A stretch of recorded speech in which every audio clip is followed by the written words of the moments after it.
Halo, hari ini kita akan belajar mengenai gelombang bunyi ya.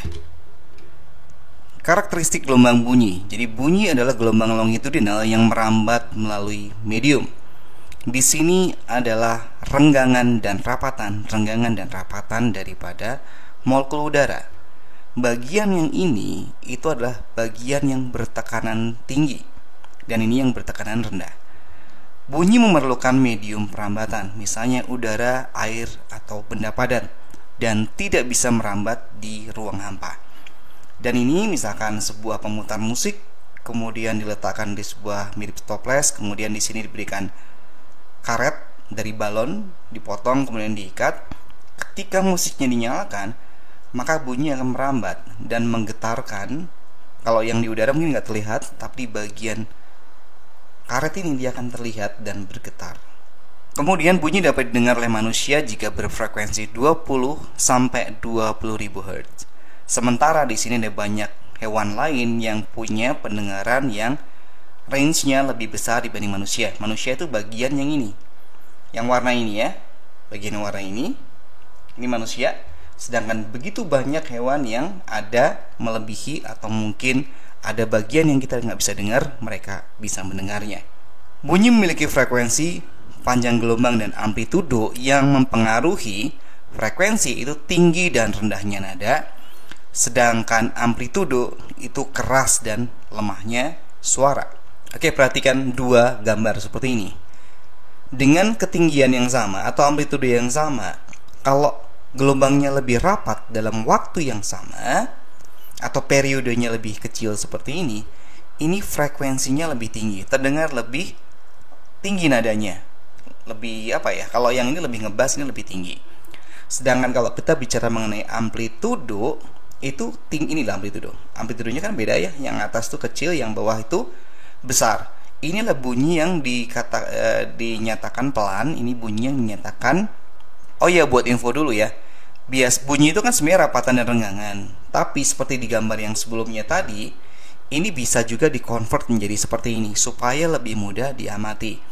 Bagian renggangannya seperti ini, bagian rapatannya seperti itu.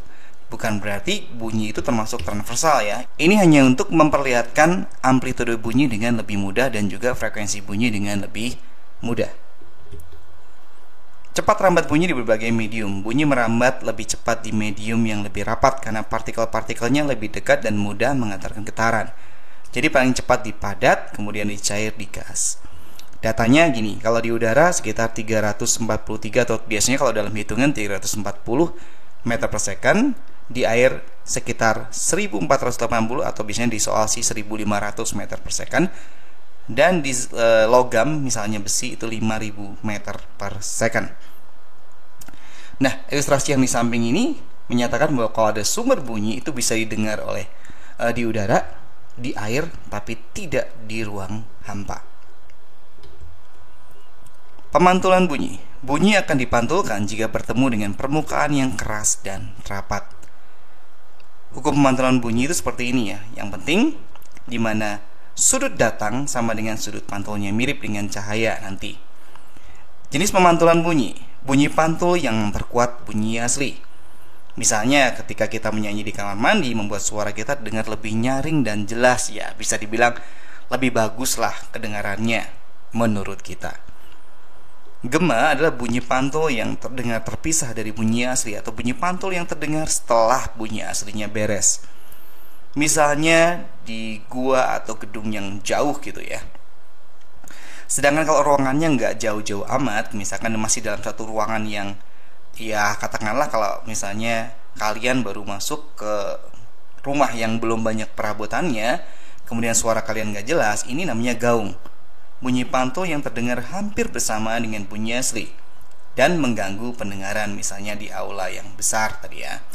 Kemudian tambahan nih, reverberasi, bunyi pantul yang terus berulang, sering digunakan dalam efek suara di ruangan. Tapi paling nggak kamu tahu yang tiga ini. Manfaat pemantulan bunyi. Yang pertama, sonar digunakan oleh kapal selam dan nelayan untuk mendeteksi kedalaman laut dan keberadaan ikan. Kemudian USG, pemantulan gelombang bunyi frekuensi tinggi, ultrasonik digunakan untuk melihat kondisi janin dalam kandungan dan juga bisa kondisi bagian-bagian tertentu dalam tubuh kita. Tadi sudah disebut penentuan kedalaman laut, nanti ada rumusnya di belakang saja. Kemudian perancangan ruangan, bioskop dan studio musik dirancang agar pemantulan bunyi optimal dan mengurangi gaung.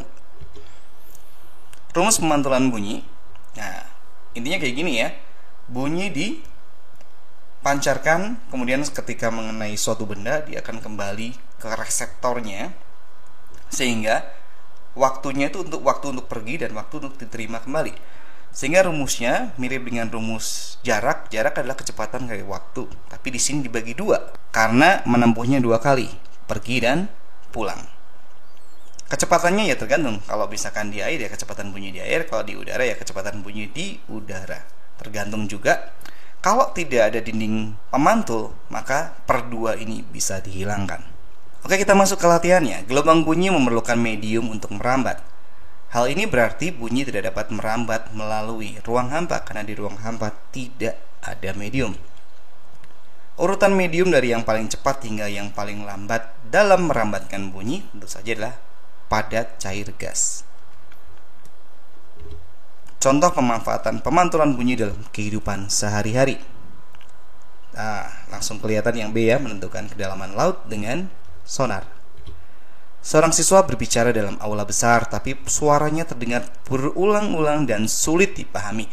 Kalau sulit dipahami berarti nggak jelas. Kalau tidak jelas berarti ambilnya yang gaung. Teknologi yang memanfaatkan gelombang ultrasonik untuk melihat kondisi janin adalah ultrasonografi.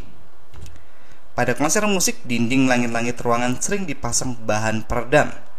Ini untuk mengurangi gema ya. Gaung. Kalau gema bukan gema ya, gaung. Sebuah kapal selam mengirimkan sinyal sonar ke dasar laut dan menerima pantulannya setelah 6 detik. Jika kecepatan bunyi di air adalah 1500, berapakah kedalamannya? Kita bisa langsung pakai D sama dengan V kali T bagi 2 karena ada pemantulan ya.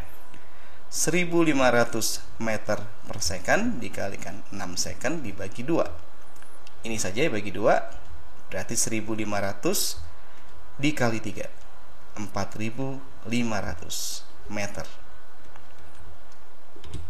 Seorang siswa berteriak di depan tebing dan mendengar gema suaranya 2 detik kemudian. Jika cepat rambat bunyi di udara adalah 340 meter per second, berapa jarak siswa tersebut dari tebing? Ini juga ada pemantulan. Berarti rumus yang sama akan kita gunakan, tapi ini di udara ya, 340 meter per second dikalikan 2 second dibagi 2. 2-nya dicoret berarti 340 meter. Soal nomor 9. Sebuah gelombang bunyi memiliki frekuensi 500 Hz dan cepat rambat bunyi di udara adalah 340. Berapakah panjang gelombangnya? Nah, kalau kayak ini kita pakai rumus yang biasa, yang V sama dengan lambda F seperti gelombang biasa. Sehingga lambda sama dengan V bagi F. Cepat rambatnya 340 dibagi 500 Hz. Nolnya dicoret, kita bisa kali 2 supaya bawahnya jadi 100. 68 bagi 100 berarti 0,68 meter. Oke, soal terakhir di video kali ini. Seorang pendaki berteriak di antara dua tebing gitu ya. Pendakinya mungkin di sebelah sini. Waktu yang pertama 3 detik tentunya yang sini deh. Waktu 1 3 second. Waktu 2 adalah 5 second. Jaraknya berapa? Nah, ini pakai rumus langsung aja ya. D sama dengan V kali T gabungan bagi 2. 340 kali 5 tambah 3, 8 dibagi 2. Ini dicoret jadinya 4. Ketemunya juga meter ya nanti ya. 340 kali 4 berarti 1360 meter.